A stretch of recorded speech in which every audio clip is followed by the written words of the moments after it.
today's mini vlog, I will show you how to create a straight throw LAN cables and crossover LAN cables.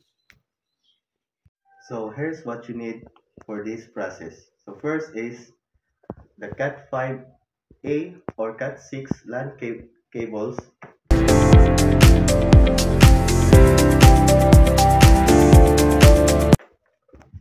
Crimping tool.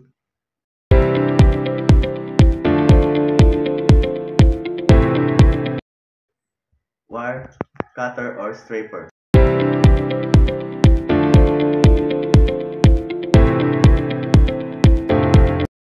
You can also use the LAN tester for testing if it is working or not.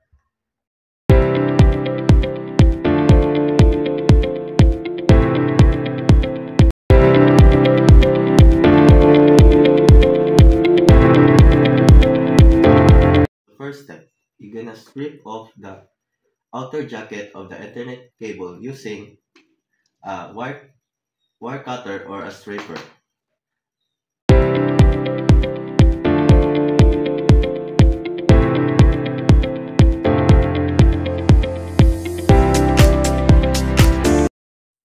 So you will see there are 4 twisted pair of wires. So next thing you do is to untwist it like this.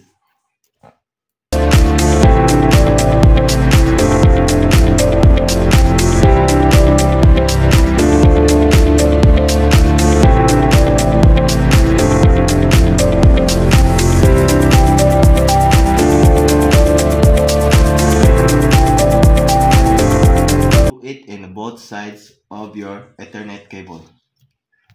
So after untwisting all the wire cables, so let's arrange it in the category B. So there are 2 categories in straight throw LAN cable.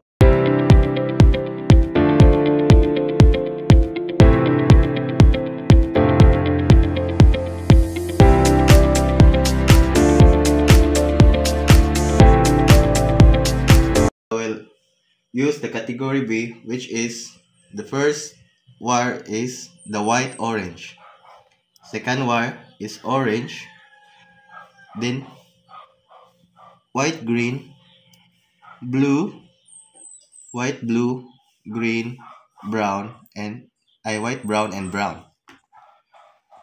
So you can do it in both sides of your wire cable.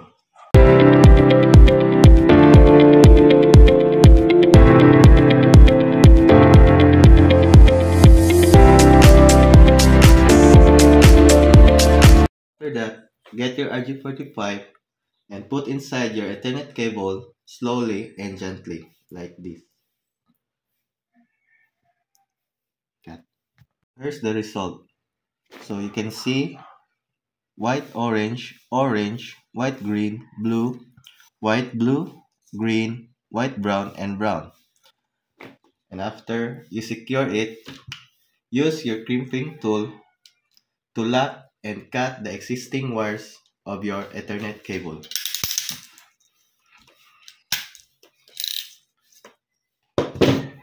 So here's the final result.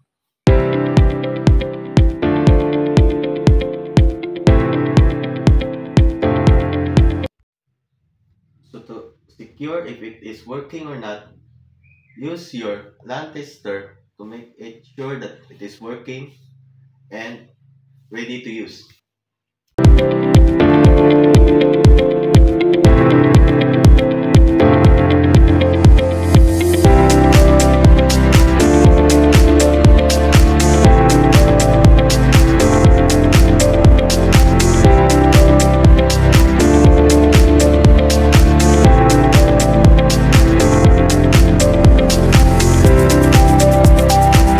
So for this second video, I will show you how to create a crossover LAN cable. The first step, unstrip the jacket of the Ethernet cable. Second, you will see the twisted pairs of the cables and untwist it. Twisting your cables. So first thing you do in the other tip of your cable is to arrange it.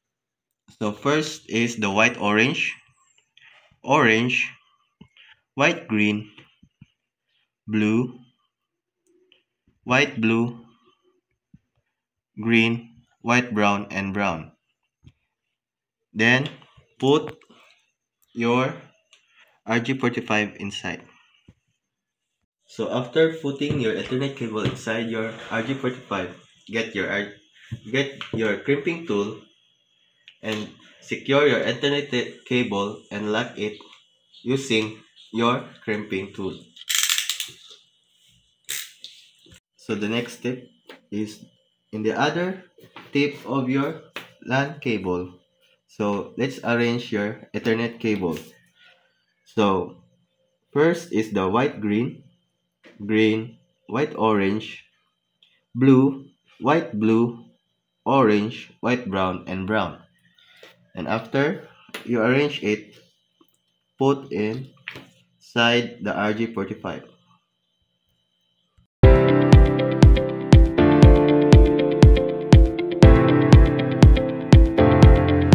The last part is securing and locking your other tip of your crossover LAN cable. So using crimping tool, secure and lock it. Ensuring it is working or not, use LAN tester.